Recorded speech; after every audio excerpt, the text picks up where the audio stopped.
Civilization is overrated. So why not transport yourself to a delightful post-apocalyptical hellhole instead? It's got everything that you could ever want. Desolation, cavity searches, parkour,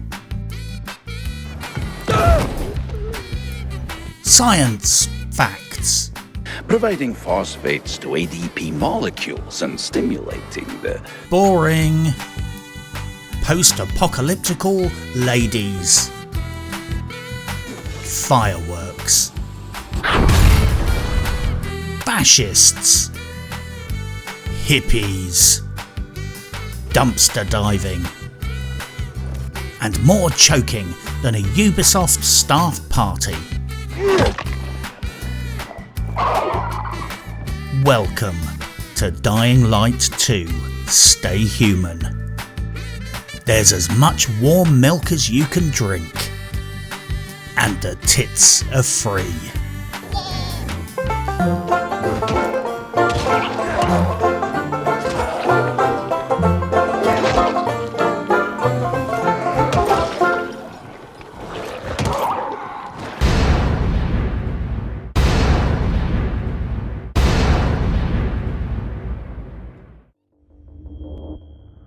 Dying Light 2 is a single player and co-op, openish world, role-playing action game developed and published by Techland, a Polish video game company famous for Call of Juarez, Dead Island, and a shit ton of smaller games that nobody has ever heard of.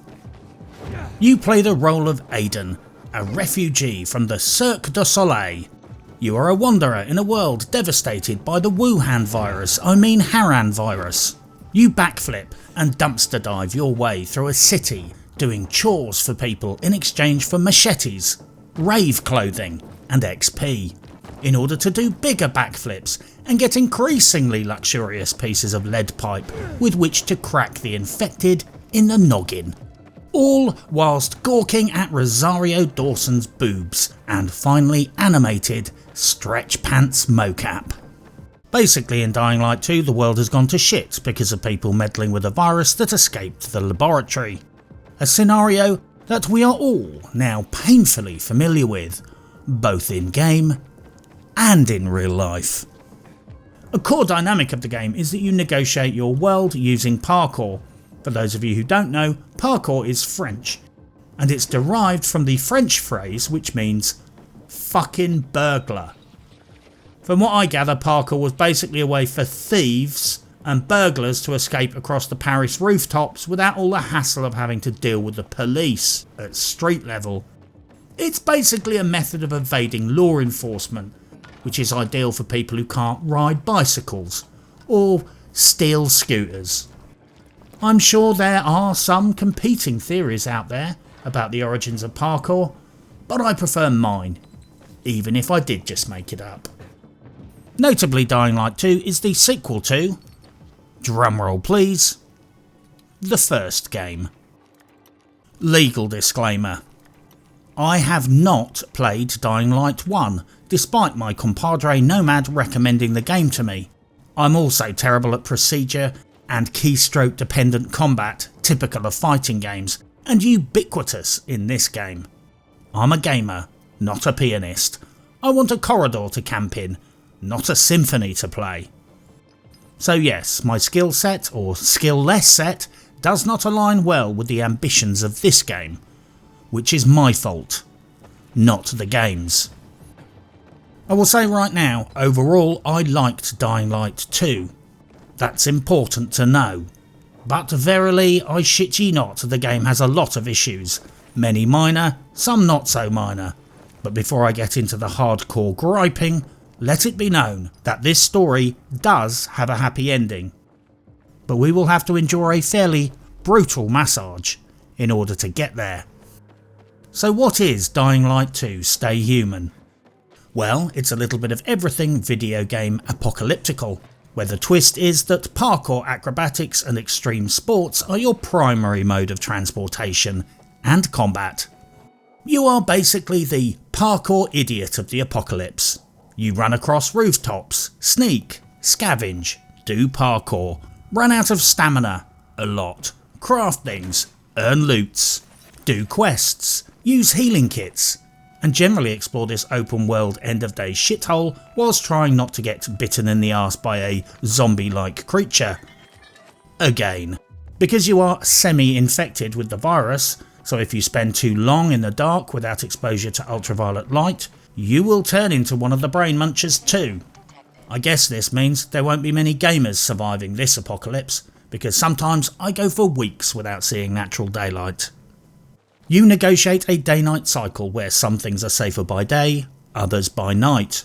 You get chased, you chase muggers, you do parkour, you fuck up parkour, you smash your face into the pavement after falling 60 feet, you die, you respawn, you try to jump across gaps that are far too wide, you smash your face into the pavement again, you hit people with hammers and pipes, you do more parkour, and significantly you engage in a better than average storyline that is reasonably entertaining and amusing, in a world that has been ravaged by a virus that turns people into shambling, zombie-esque face-biters, and other things that are far, far worse.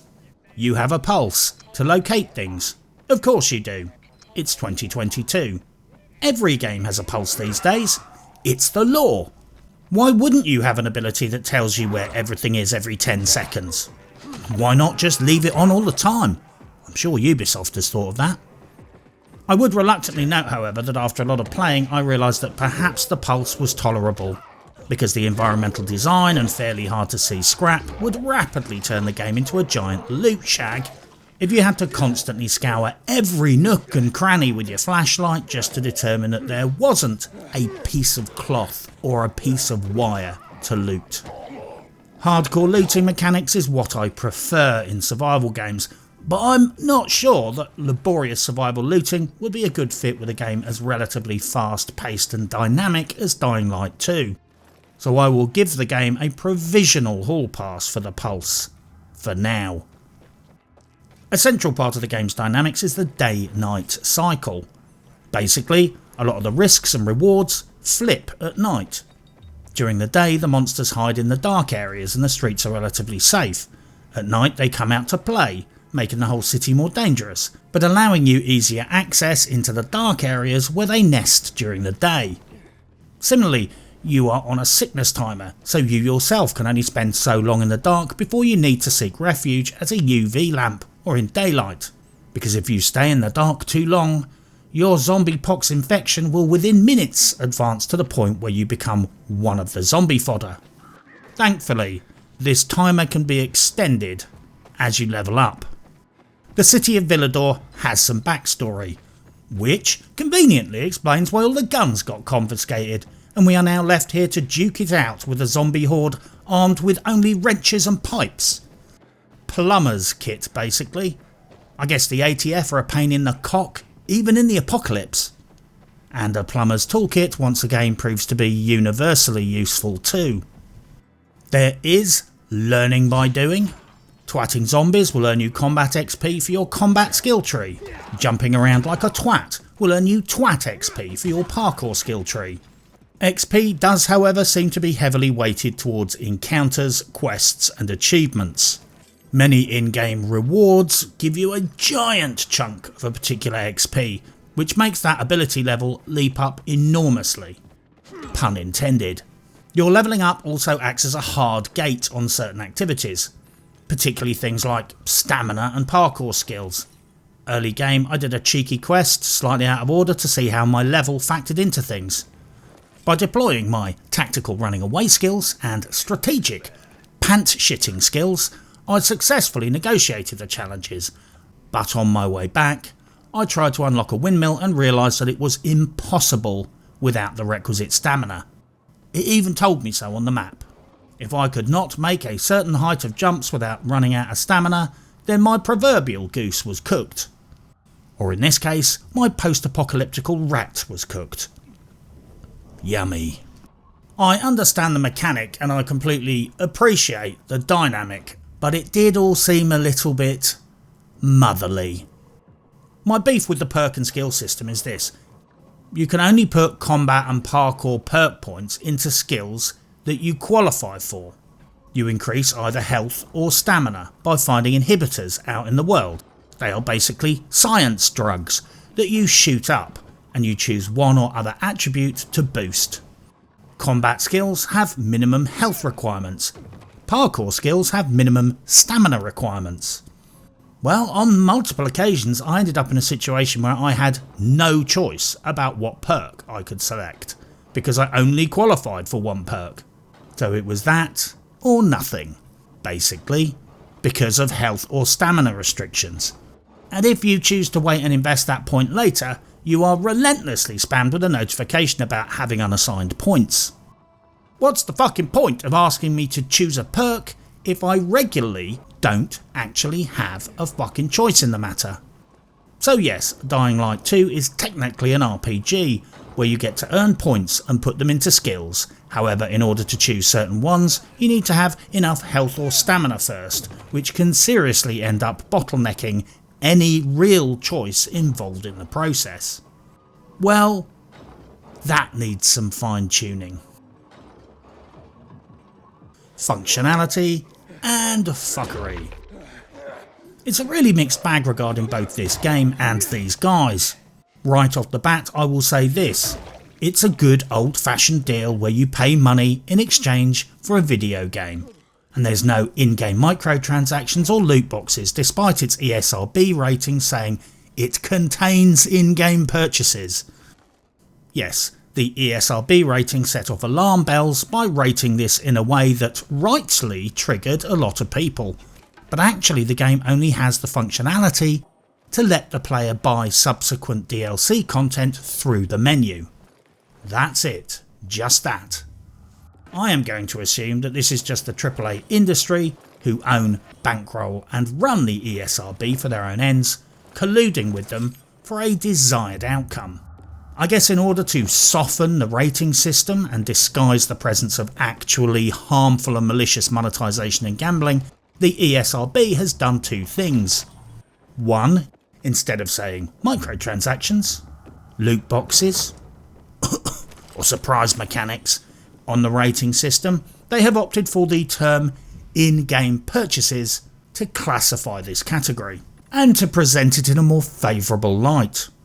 And just to further muddy the waters, they have included all in-game purchases in this category, even if it's just letting you buy DLC content or the digital soundtrack via the menu.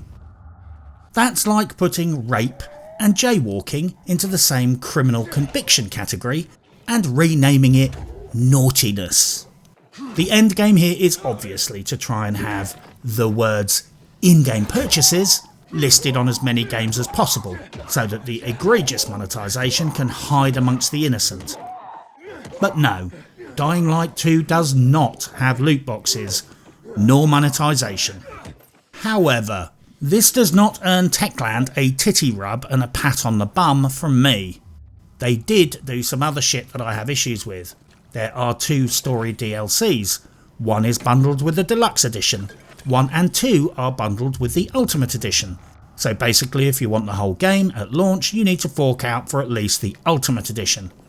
Now I will qualify that it was unclear whether these came with the game at launch or you are paying up front for the first 2 paid story DLCs when they're released. But the fact that I couldn't clarify this after 30 minutes of scouring the internet is not good in and of itself. And this research was complicated by the fact that when selling the game I couldn't find any description of the content beyond, quote, Story DLC 1, Story DLC 2. I always like to see the ingredients of anything I'm eating, just in case it says dog, or even worse, soy. The best case scenario here is that they are letting you pay in advance for future DLC, without any indication of how much it will cost to buy separately in the future, or what the DLC actually is. The worst case scenario is that they are chunking the game and offering launch day DLC. Fans can probably answer this question for me, but fuck it. Just sell the fucking game in a box. Then if you want, release some decent substantive story DLC later and charge for it then. If it's Fallout New Vegas levels of story DLC wholesomeness, I find these terms acceptable. This all being said, to Techland's credit, they are throwing free micro DLCs at the players constantly. Sure, it's mostly baubles in the form of kit and equipment, but it's free stuff. And free stuff is the best stuff. On the subject of business oriented fuckery, I heard there was some shenanigans with the review embargo. I can't confirm this because I'm not an early access reviewer, but I heard that apparently one of the conditions of the review embargo was that early access reviews could not discuss co-op, nor have keys for the co-op mode. Then, lo and behold, the game launched and co-op mode was royally fucked. The developer claimed that high demand for co-op at launch broke the servers. Cool story, bro. This was a dick move. Clearly it was broken, clearly Techland knew about it, clearly they were trying to cover it up. Clearly this is AAA levels of douchery. Sorry, but there it is. Techland certainly seemed to be hiding a known defect, manipulating the early access reviews and telling porky pies after the fact. All this corpo fuckery aside, this game does certainly seem to be built and optimised for next gen, and then unceremoniously shat up the wall of the PC Master Race headquarters. They are rushing around patching like crazy. Things are getting fixed and performance is improving, but at launch the game was fairly high drain with observable bugs and glitches. In general, the in-game functionality was fairly well designed. I did however have issues with the interact mechanics. Some things could be instantly looted with a single quick press. Other things required you to hold the interact key for a second or two. I'm constantly pressing and holding when I don't need to, and just pressing once when I need to press and hold. Functionally, it's an entirely redundant, pointless mechanic that serves no purpose. Emotionally, it makes the blood vessels bulge out of my fucking forehead. It's just needless annoyance that constantly irritates. I understand that some things in games might be on hold interact in order to introduce a time delay for game mechanical reasons. So for example, you can't loot bags when you're running along down a street evading an enemy. But this just seemed stupid and pointless. As well as the hold/press interact fuckery, for no logical reason you interact with certain NPCs with your main interact key, but you have to use a separate key to interact with storekeepers. This is some high tier, well polished and perfectly executed pointlessness. It's like a plumber charging you money to install a second cold tap on all your sinks. It required effort and execution, yet serves no functional purpose. There is never any reason to have multiple context-specific interact keys that do precisely the same shit. Ergo, interact with the item that you are interacting with. Whoever implemented this might possibly be a cretin or a glue sniffer. I will actually take that back. It was just one more thing that got overlooked when they ported it. There were some real dumb design decisions. Sorry, but it has to be said. There were certain routine regular interactions that made me think, why the fuck is this the way it is?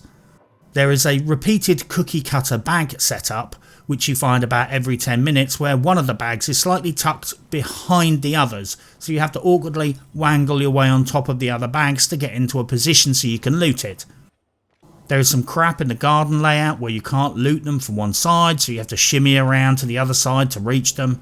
This is not big shits if it was random or one-off, but you will constantly be fiddling with this stuff because it's a layout which is replicated like a rubber stamp loot layout across the game world. And don't get me started with the ticket and cigarette machines that have their fronts slightly obscured, so you have to climb up and try and angle down on the slot to loot them. If these instances were unique or random, I wouldn't have even mentioned them, but this is repeated, therefore a repeat experience for the player and therefore is basically quality of life shit. I know some people will defend it by saying, well, if you know it's like that, just adjust to it. To which I would snarkily retort, no.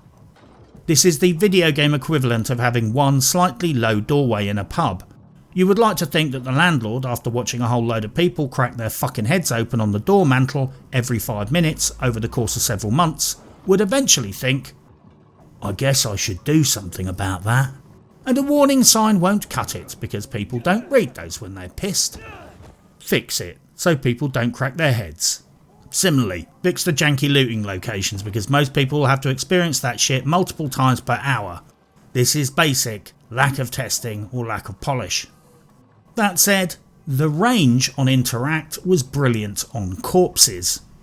One of my bugbears of many developers, Ubisoft, is that in a lot of their games they force you to be very close to, in precisely the same spot, and facing the exact right way to loot things. So you end up doing a constant little loot shuffle whilst you try and wiggle around to get in the right spot. I like looting done like they did it with NPC corpses in this game. It's long range, and as long as you are facing in that rough direction you can loot all the corpses quickly, with the game frequently switching to the next closest after you looted the first. Looting dead fucks should not be a chore in games where you kill lots of fucks all day long.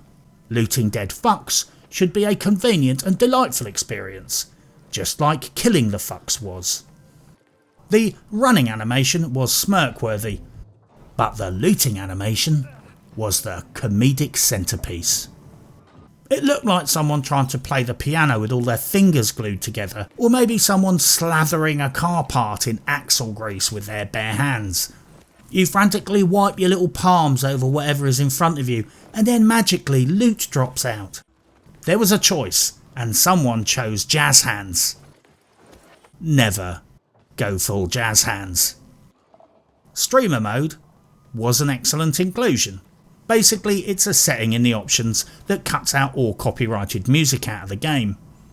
All video games must have this, now that we live in a world of ever-present algorithms and hypersensitive content ID, where 3 seconds of incredibly quiet audio in the background of a video can trigger a copyright claim on the whole video.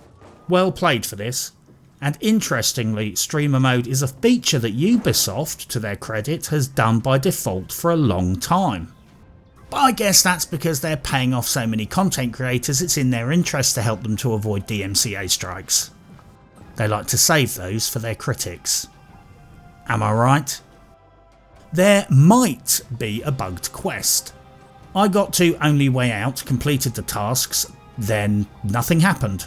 I googled it, heard about quest objectives sometimes not updating properly, swore under my breath, so I carried on with side quests and it eventually just flagged up. To some degree with games like this it's hard to know what is a condition based pause in quest progression and what is a flat out fucking broken quest system. This could have been either, frankly. It could have been the game encouraging me to go off and do some random shit for a while, but if this was the case it didn't really make that very obvious. It did not, however, make me cry in my Cocoa Pops. Maybe this is a personal issue, but I don't really play fighting games. So being forced to fight with complex moves that require precise circumstances, timing, practice and button combinations are a fucking joke for me at the best of times. On a mouse and keyboard? Please just fuck off. I'm a simple man with simple gaming needs. Ideally, my video games would only come with 2 buttons. One for lying down and one for shooting. All this combo fight move shit is admittedly not my style and much more conducive to a controller.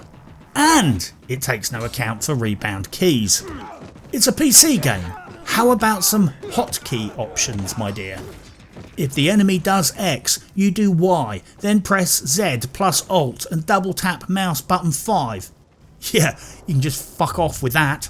It's also the reason why I made so many Molotov cocktails.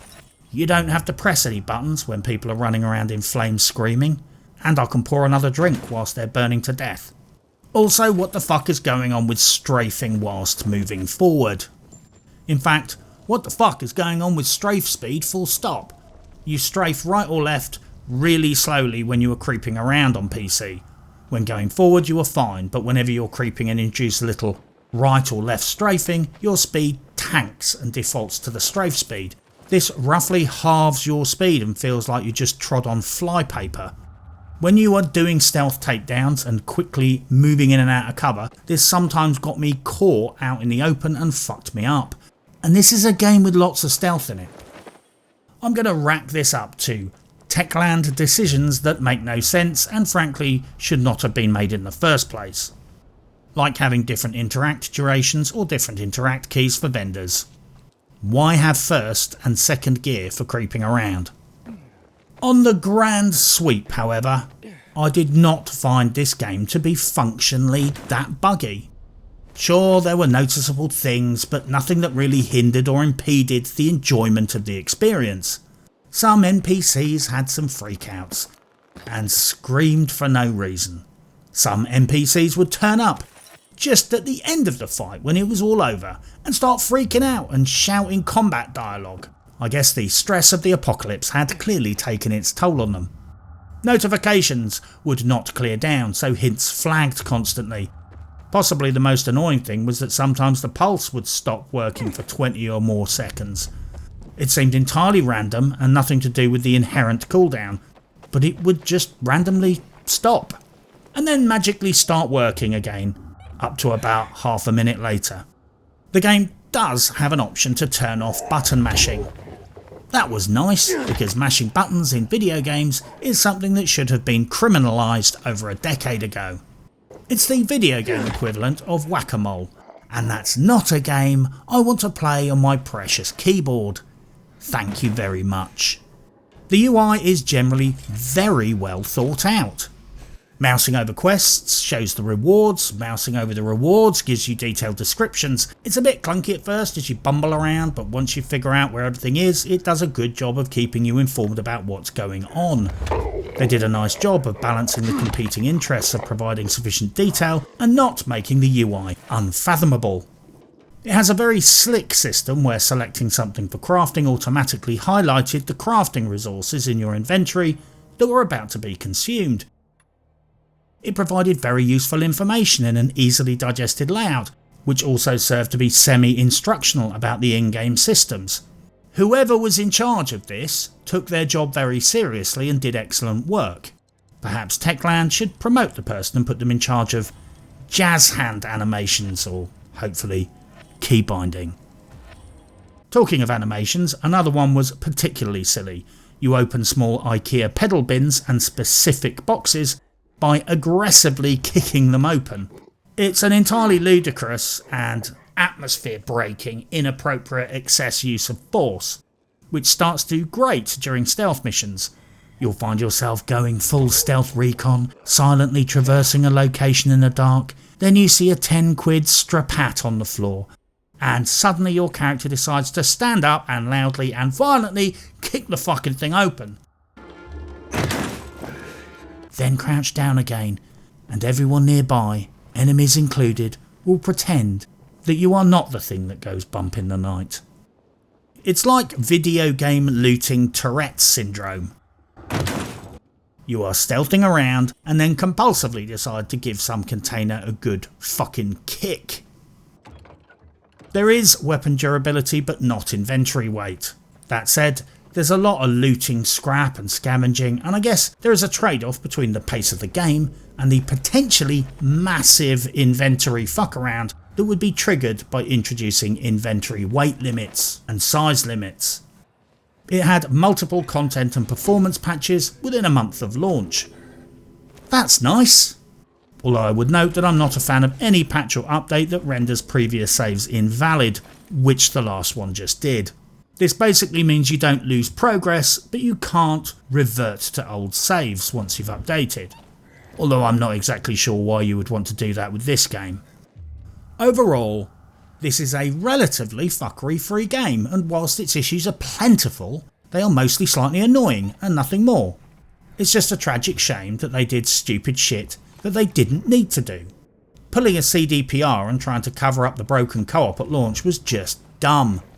They just should have fessed up and the launch day DLC bundled with additions without much of an explanation is a degree of Ubisofting that they should have avoided entirely. The smart tips were excellent. The tips and tool tips for once actually pointed towards the right key, even if you rebind them. It's such a small thing, but it's so helpful, and so many games don't bother to do this. Sadly, however, this brilliant bit of quality of life enhancement was somewhat spoiled by one very significant oversight: the hardbound keybinds for certain combos and specifically quest actions, such as dropping the cables. This was arbitrary, hardbound, and was coincidentally the same as my forward movement key. Now imagine doing this point-to-point cabling quest backwards. No, imagine doing it backwards. Seriously think about it, because that's what I had to do. Because I couldn't use my move forward button, because it was the same as the release cable button. I had to do the whole thing backwards, and with 2 jumps where I could only tap the forward button for a fraction of a second, or I would drop the cable. I managed to do the first 2, but I got to the 3rd cable and just couldn't do it. Then the game took me on a little journey.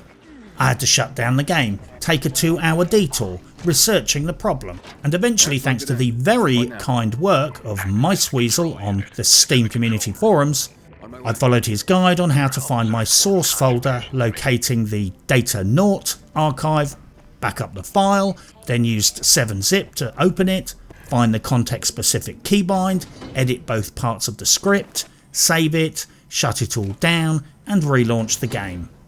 2 hours and a lot of effort later, I could finally fire up the game and finish the quest. So I would pose this question to Techland and every other video game publisher who does this.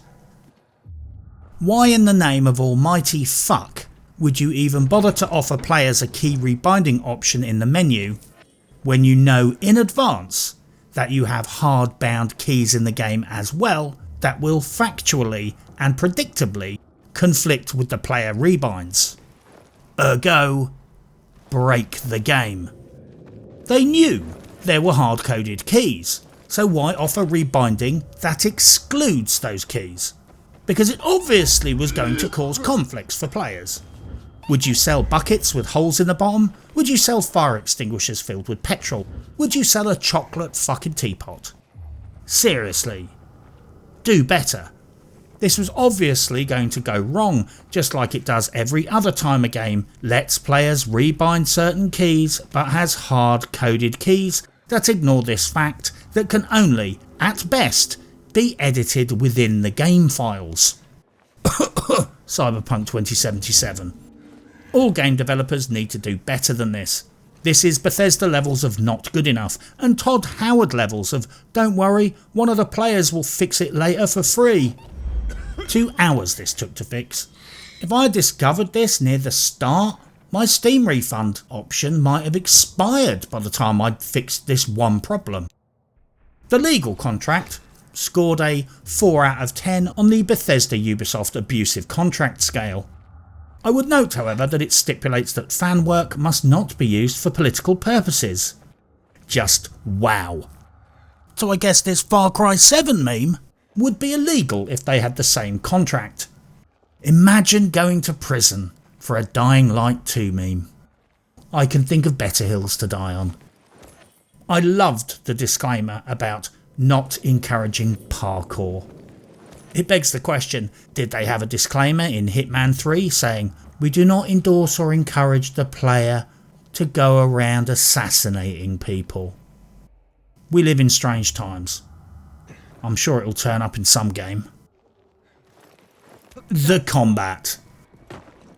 Slightly sucked balls, if I'm going to be honest, for me at least on PC.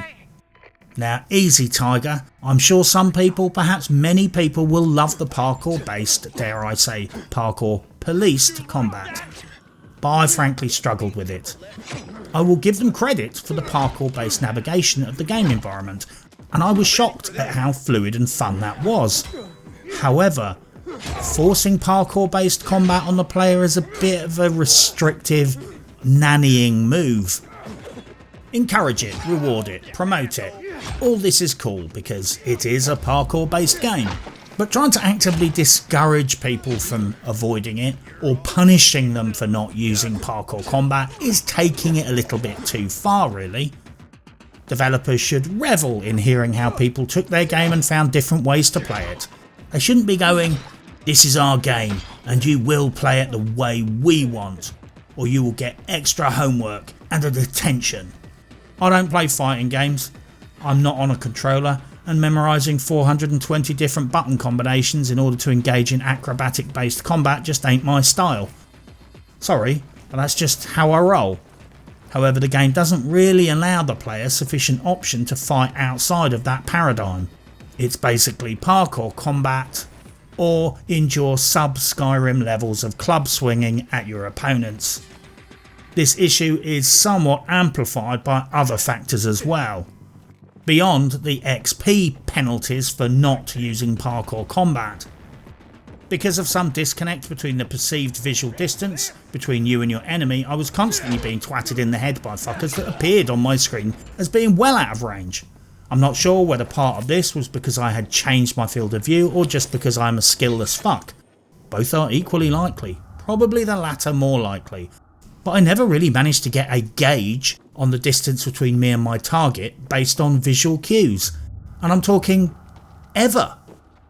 Combine this with the sometimes inexplicable difficulty spikes with the NPCs, and the now buffed to insanity probability that the zombies will grapple you if they get close enough, and melee can sometimes swiftly and randomly become a miserable experience. Obviously, if you're doing your little parkour men's gymnastics routine, most of these issues are largely bypassed because you are not exposed to the enemy attacks to the same degree. So it really does feel like the game is weighted against you unless you do parkour combat. I know many people will suggest I learn how to fight with the parkour, to which I would retort, not gonna happen. So there is that.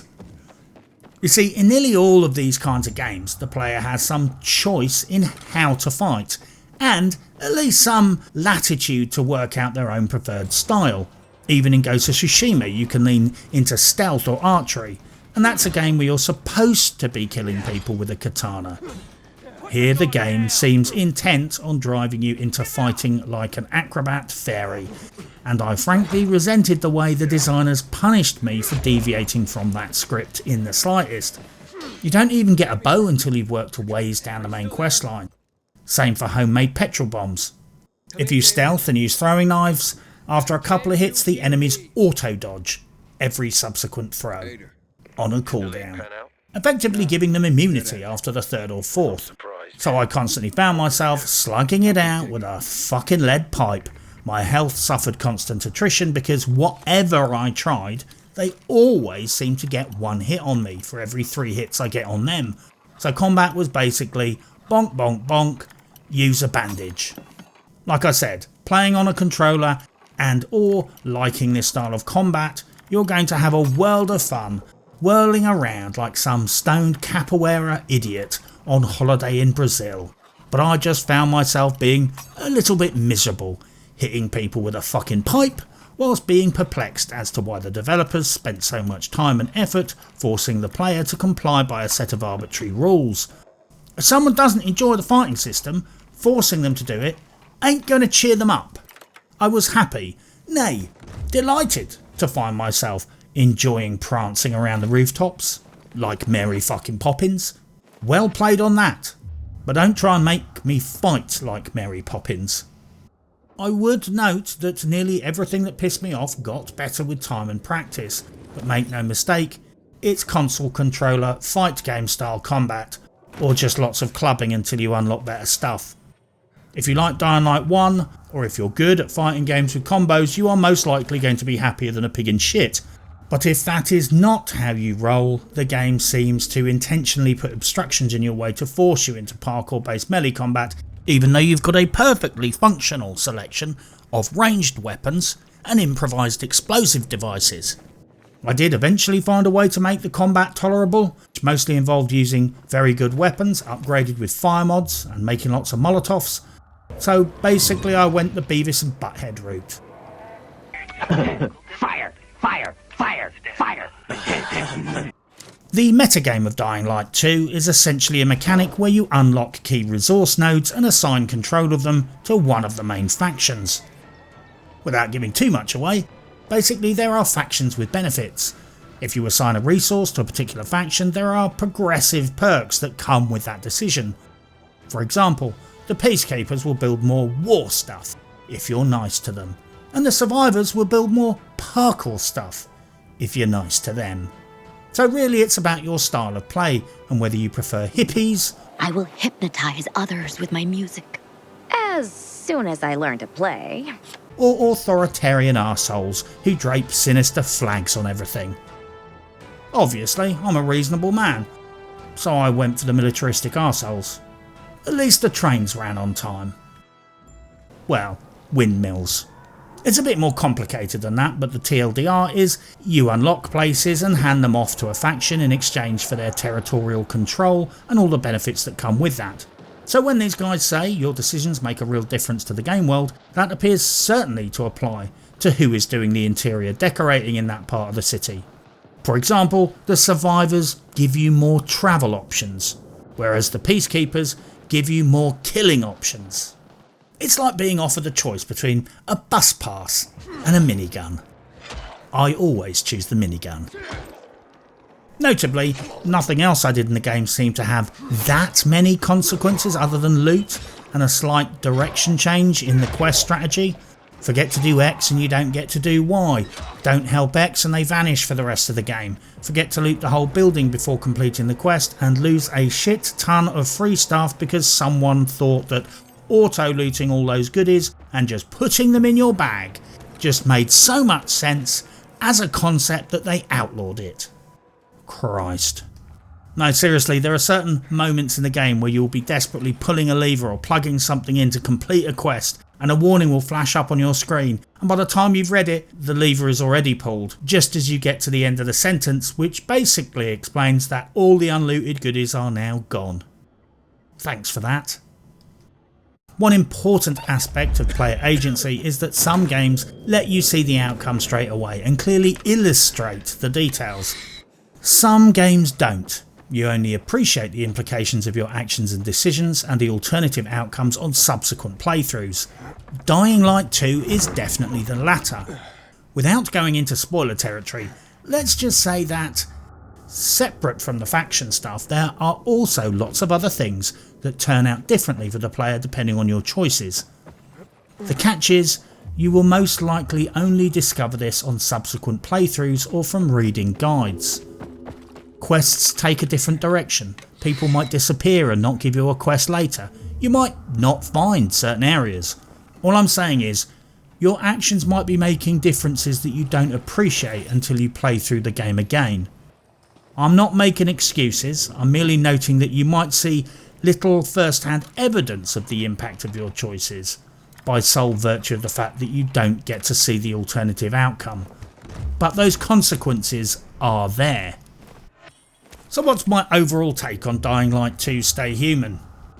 Well, it's a lot of game for your money. That's a fact. But it somehow does all the open world busy work in a rather entertaining way.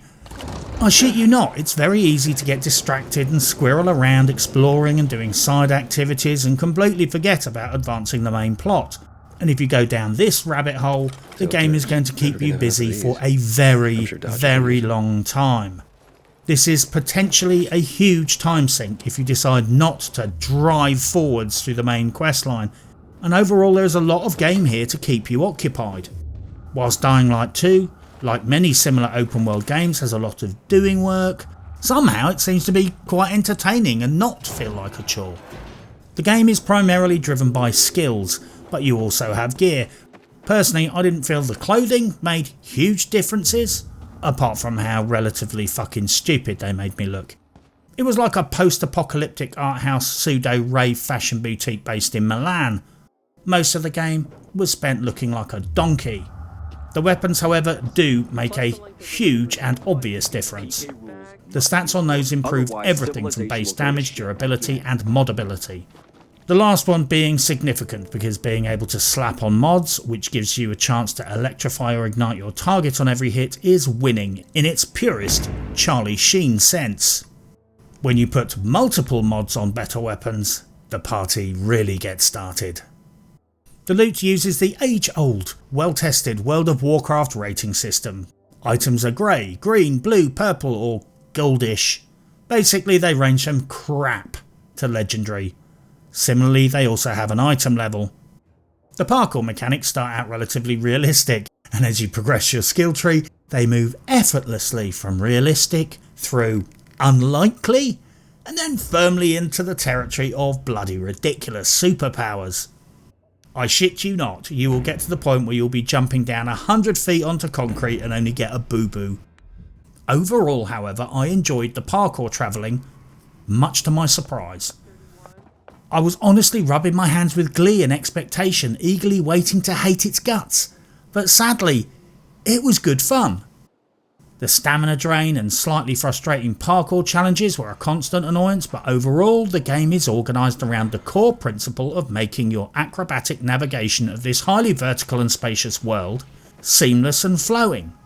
I shit you not, the game manages to make the parkour skills feel like they are enhancing your ability to traverse the environment, and it does a very good job of almost imperceptibly keeping your feet on that wire whilst you run across, or nudging that jump so you grab the right part of the ledge.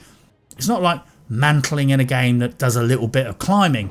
Dying Light is built around these skills and it facilitates them. Not kidding, I ended up really enjoying that part of the game. The redundancy of fast travel early game speaks volumes. Seriously, I didn't really bother even looking to see if it was a thing early game for two reasons.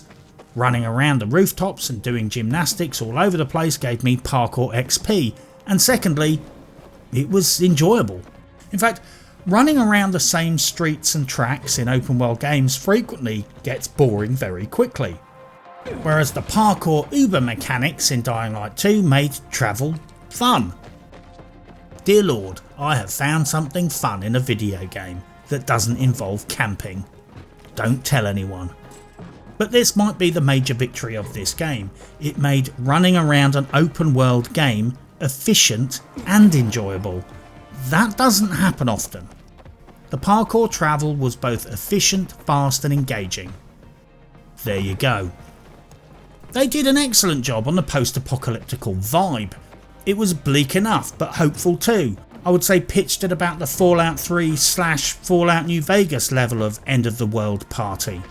I think this is something that is very hard to get right, making a world that is destroyed, broken and desolate, whilst ensuring that it's not a depressing forlorn shithole that you don't want to spend time in. Balancing the optimism with the absolute collapse of society is a tough trick to pull off, and this game actually did it very well. The loot and enemy NPC repopulation is a little bit jarring at times though. I killed some face eaters in this room, looted everything, went to the shop, came back out of the bazaar and everything had instantly repopped. Same mobs, same boxes full of scrap. If the loot was half decent, I would have cheesed this for an hour or two. Sadly however, there was just shit in the boxes. The weapon durability is a bit of a joke at the start. I guess they were trying to force you into parkour antics and trying other stuff out, but weapons early game break after a pitiful number of strikes. I have a collection of hatchets, axes and hammers, and a couple might be in less than optimal condition, but they don't break after I've hit someone with them 10 times. Hypothetically. The early game weapons are made of chalk. They are rubbish. Frankly, if I was being attacked by someone with a rusty hammer, I would not be thinking, I'll just wait for them to hit me a couple more times and then it will surely break. Winning? It does get better over time. Better weapons have higher durability, and since they do vastly more damage to your average NPC, they do more work with less swings. You can also add durability every time you mod them. However, they ultimately cannot be directly repaired nor modded more than once per slot. So however good the weapon, and even if it's fully spammed up, it will eventually wear out. Although there is one potential counter for this later in the game, which I will not spoil for you. Perhaps they want people to cycle through different weapons to check out the artwork and weapon variants. Perhaps they have a boner for the notion of entropy and that all things fall apart. But it's still a bit annoying that apparently a thick piece of high carbon steel will wear out in a few days because you hit some mushy zombie in the head one too many times. This said, like a few issues in the game mechanics, they tend to fade away the further you advance into the game. As a fan of all things post-apocalyptical, I was primed to get some degree of enjoyment out of this game, even if it was a fairly derivative, albeit parkourised, entry in the post-apocalyptical genre. I found myself playing this game and constantly thinking to myself, this is a little bit Fallout, this is a little bit Days Gone, this is a little bit Metro, this is a little bit Vanilla Division, this is a little bit Far Cry, but not in an intolerable Ubisoft way. This is a little bit Last of Us. You know, the first game, not the second game, where that nice fella with the beard has a personality swap and then gets beaten to death by a giant gorilla. Seriously, playing this game will remind you of nearly every post-apocalypse game you've ever played. Unlocking towers, crafting systems, dumpster diving and general scavenging. Dying Light 2 is a veritable smorgasbord of entirely unoriginal mechanics cobbled together into one title, but clearly they employed extremely skilled and capable cobblers because it all meshes together rather well, even if the only really original part is the parkour. It's a little bit like Ghost of Tsushima in as much as most of the underlying game in this game is tried and tested formula, but it's all assembled very well. The lock-picking mechanic, like many other mechanics, are pretty much copy and pasted out of other similar games. It seems to literally be the Skyrim/Fallout system, although with a slightly smaller grey area to notify you if you're roughly in the right spot. The scavenging mechanics are slightly problematic. As a fan of this genre, I have grown increasingly uncomfortable with the unthinking use of casual scavenging mechanics in video games, and frankly I think some new paradigm needs to be invented. They got the scavenging of herbs, honey and mushrooms kind of right, because those things grow back. Not as fast as they do in this game, but you get my point. But the casual looting of useful items has become a bit of a joke in post-apocalyptical video games. Looting through random bags left on the street in order to find useful or valuable stuff made sense in games like Fallout or Days Gone. Nearly everyone is either dead or turned. You have very wide open spaces with very few people around to scavenge, and many of those spaces are very dangerous. It makes sense that a bag under those circumstances left out at a bus stop might remain untouched for years if there's no fucker around and the people who do show up are too busy avoiding super mutants to go rummaging through the bags. However, developers have taken this mechanic and run with it to the point of absurdity, never questioning the situational economics of when it should be used, how and why. And as a result these days it frequently just doesn't make sense. And don't even get me started about the situations where you can scavenge from boxes inside other people's hideouts and loot their shit right out from under their noses, with no fucks given. In Dying Light 2, are we supposed to believe that people are leaving bags and boxes quite literally on the doorstep of safe houses, markets and in streets with people milling around and there are still valuable items left in them? I mean, there are people there literally scavenging right now, and they've been scavenging for the last 15 years. But somehow there is a suitcase right there outside the entrance with useful shit in it, despite the fact that everything within a 10-mile radius would most likely have been picked over several times a day, every day, for a decade and a half. 15 years after the apocalypse, no bag left anywhere near settlers or inhabitants would have anything in it. And let's be honest, eventually the bags and boxes themselves would be gone, because they would be considered useful too. Out of the top 10 best-selling IKEA items of all time, 3 out of 10 are storage items, and one of them is a bed. With storage. Scavenging mechanics need to evolve. They need to go deeper into crafting and improvising. At this time frame, during a post-collapse scenario, people would be at the point where they would be making their tools in order to make more sophisticated tools. They would be stripping out the leaves in lorry suspension to make knives and weapons. The only successful scavenging would be happening on landfill sites, just like in collapsed shithole third world states. Nobody's going to be walking past a little bright pink kid's backpack left conveniently outside the gates of a settlement, rummage through it 15 years later and be finding a level 3 tomahawk and a couple of packets of Marlboro. Get to work, developers, it's time we got some more sophisticated scavenging mechanics, because these scavenging mechanics have been around since Fallout 1, which means they are 24 years old. They are 8 years older than the actual apocalypse in Dying Light 2. And this problem is then lit up like a burning Christmas tree when these same ridiculous unlooted bags repop the loot every few minutes in game, so you can literally keep relooting the same bags just by running around the block. I appreciate that there may be game mechanics that require a constant resupply of loot to service the in-game player economy, but dear fucking lord, there has to be a better way to do it than magical bags of holding that repopulate scrap every 4 in-game minutes. This isn't World of Warcraft or New World. That being ranted, whilst the in-game scavenging economy makes little sense from a narrative perspective, from a player perspective, it stops you reaching any crafting or supply dead ends. If you do find yourself without enough scrap or rags to make your preferred arrows, firebombs or first aid kits, and you're too piss poor broke to go out and buy some, the general loot-tastic city means you can just run in circles, dumpster diving for an hour or two whilst looting all the infected you smash in the face on the way for added goodies. It acts as a decent buffer in the game, as do some of the upgrades. I didn't personally upgrade my lockpicks until late game because I'm used to the lockpicking system, but if you are struggling, you can upgrade the blueprint so you burn less resources if you are snapping 30 picks in each lock. I'm terrible at combat, so I upgraded my first aid kits to compensate.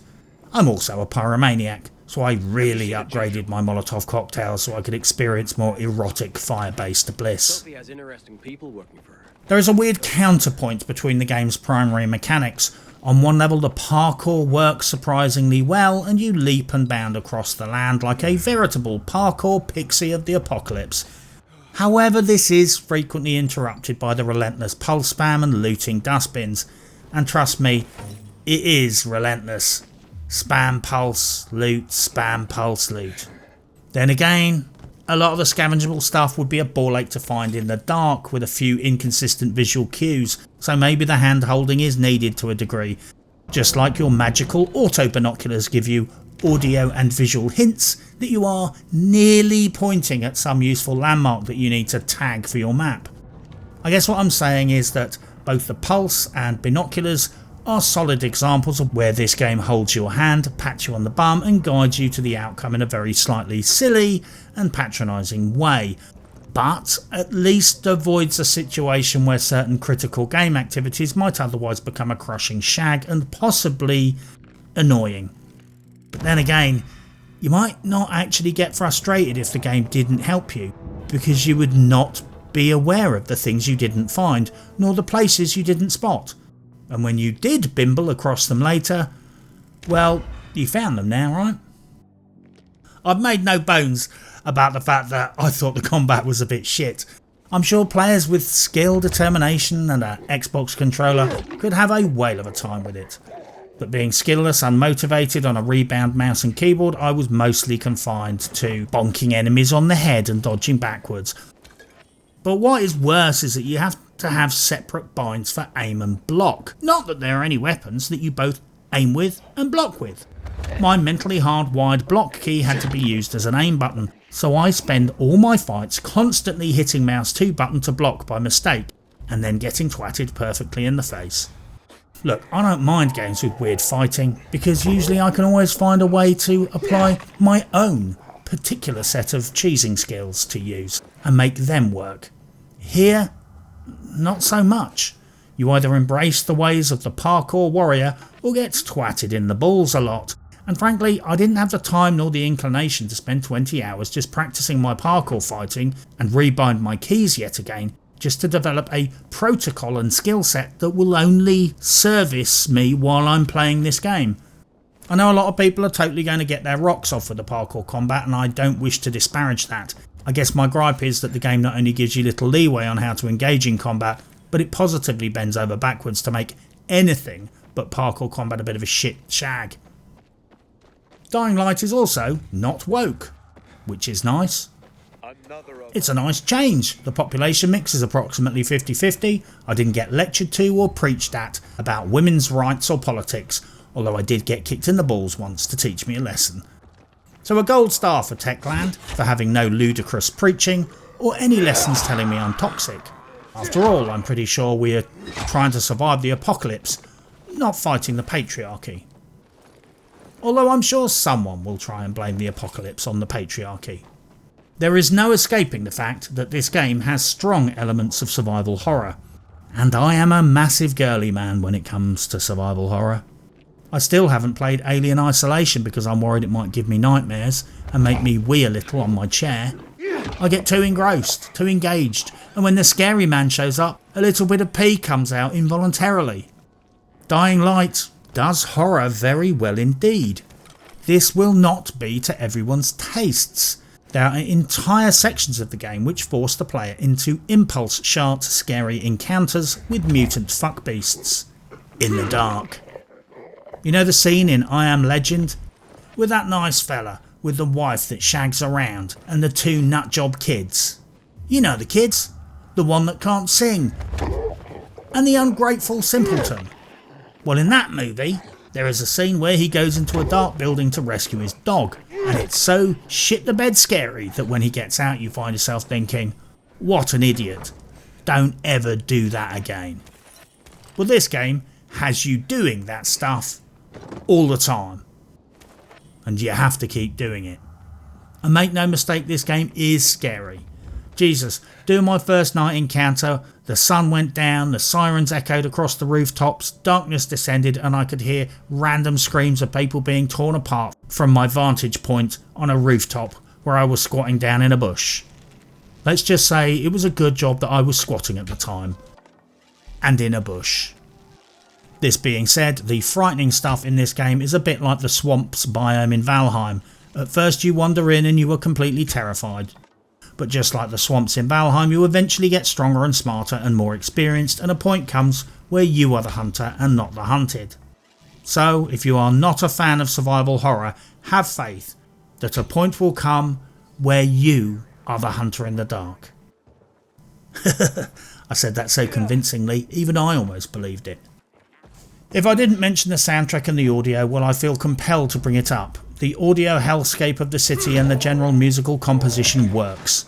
Granted, sometimes the application of the combat music is fucking stupid shit.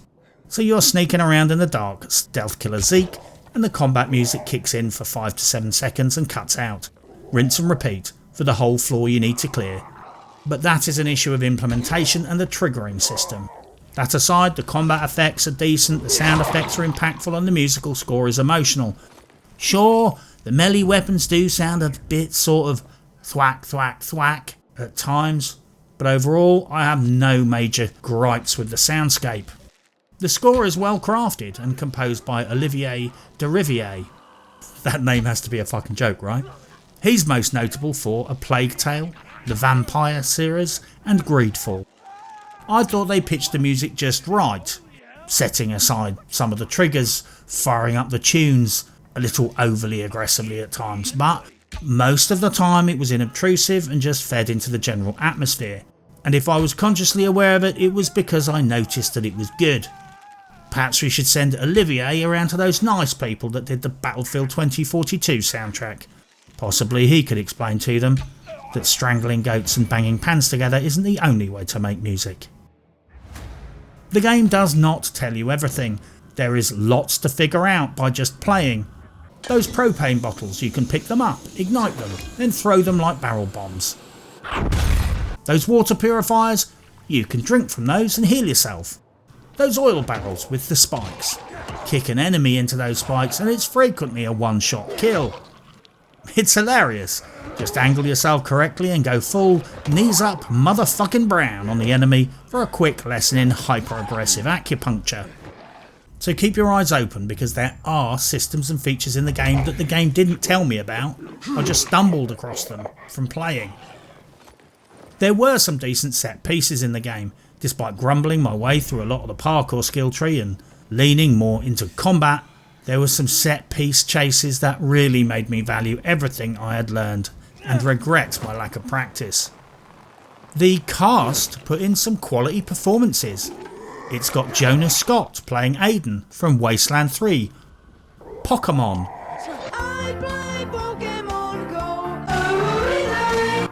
the TV series, and Seduce Me Too, The Demon War.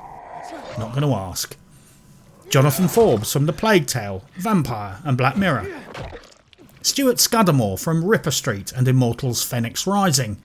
And they even had the delightful and talented actress Samantha Dakin.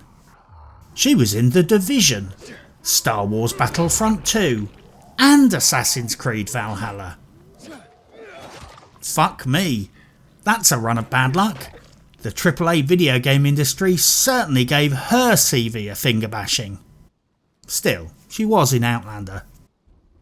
In fact, it was interesting that it did not seem to be the same staple of voice and mocap actors normally seen in all video games. They mainly seem to roll with really good supporting actors that haven't had their big break yet. There was one very high profile exception, of course. I immediately recognised and fawned over the lovely Rosario Dawson. And it's always nice to be playing a game and think, hang on, is that so and so? Then jump onto IMDb and have my internet stalking skills confirmed. I think Rosario Dawson is delightful.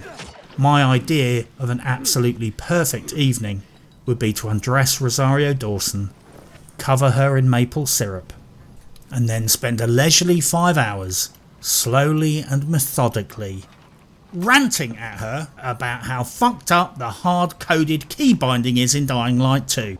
Seriously, what the fuck were they thinking? Hard-bound fucking keybinds, buried in data archives.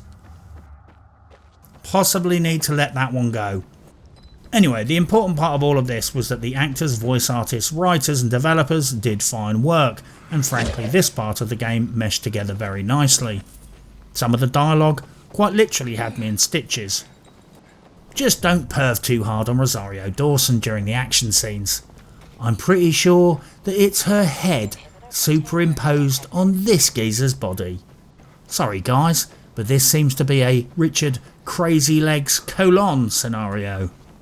For those of you who are unfamiliar with old school breakdancing and 80s movies, that scene in Flashdance, where the very sexy Jennifer Beals does the breakdancing, well, that's actually a geezer in a leotard, taking a day off from the Rocksteady crew. I hope at least a few people feel dirty now. For what it's worth though, Jennifer Beals used a body double for most of the dancing, so you've been thoroughly catfished. The overall post-apocalyptical vibe was done very well despite all my niggles and gripes, and that is coming from an aficionado. It has decent end of days hobby crafting and improvisation, nice world building themes, decent storying and flavour, little campfire chats to interact with, cracking atmosphere, shit the bed jump scares, a genuine sense of tension, an authentic atmosphere, and it's all tied together nicely with a decent soundtrack. There are a lot of irksome and niggling issues with mechanical things in the game, but the grand sweep was good end of days fare. It's an old fashioned kind of game, just trying to be a game.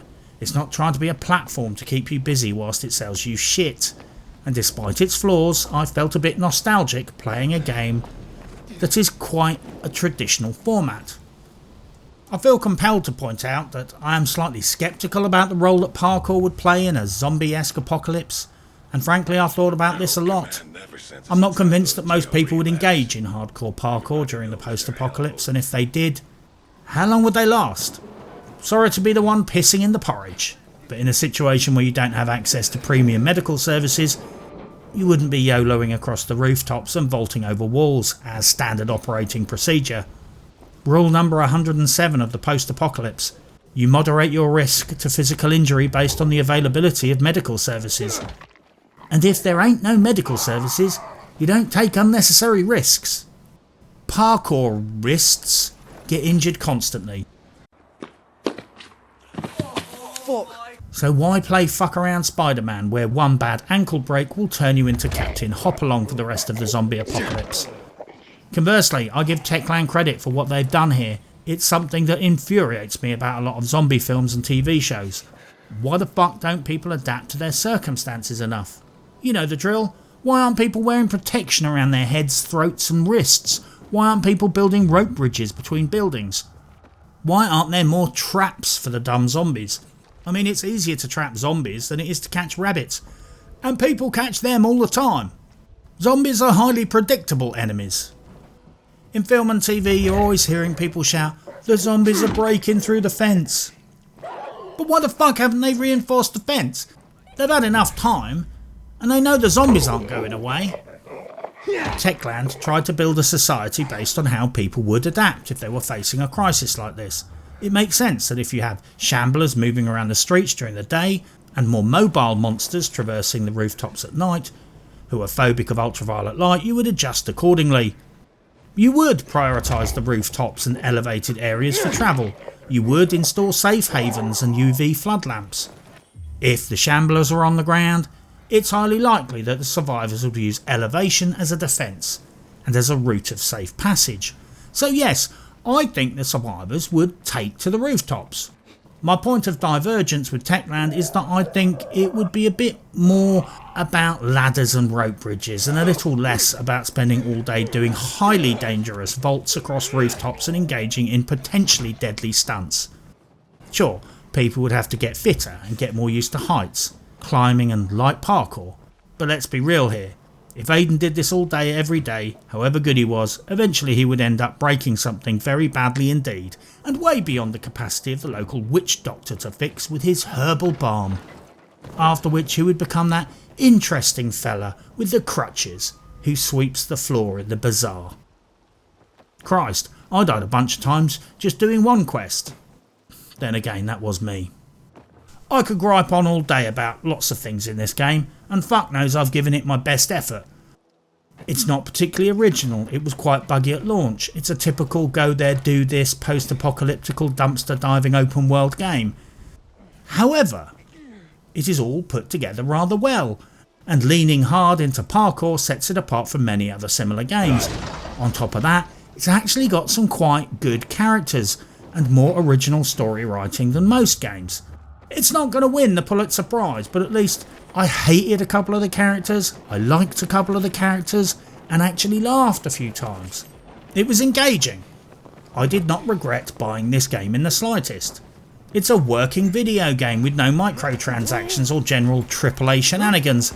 It's a huge time sink if you want it to be, and it's clearly an endeavour where they set out to make, first and foremost, a decent game. And I think the real issue here is about squabbling about whether it's great, decent or just good, and whether it's to your personal taste. But there is no doubt that it excels at trying to be worth your time and money. Overall, I reckon if this kind of game is your bag, then this is a safe bet for you. Sure, some of the systems are a little bit silly, it has some bugs and some stuff to iron out. They behaved like complete shitbirds for trying to cover up the balked co-op mode. Yes, the developers seem obsessed with forcing the player into parkour combat, but it's enjoyable and interesting, and a massive time sink if you get hooked. Despite its rather arduous trainer wheel start and heavy reliance on video game tropes, overall Dying Light 2 Stay Human is a respectable entry in the post-collapse genre of video games. It's not quite as good as Fallout, Days Gone or Metro, but if you like the end of the world, good value video games, and gymnastics, then this will entertain you for perhaps hundreds of hours. I like gymnastics. Ladies' gymnastics. But that, as they say, is a story for another day. But for now, good luck and happy hunting.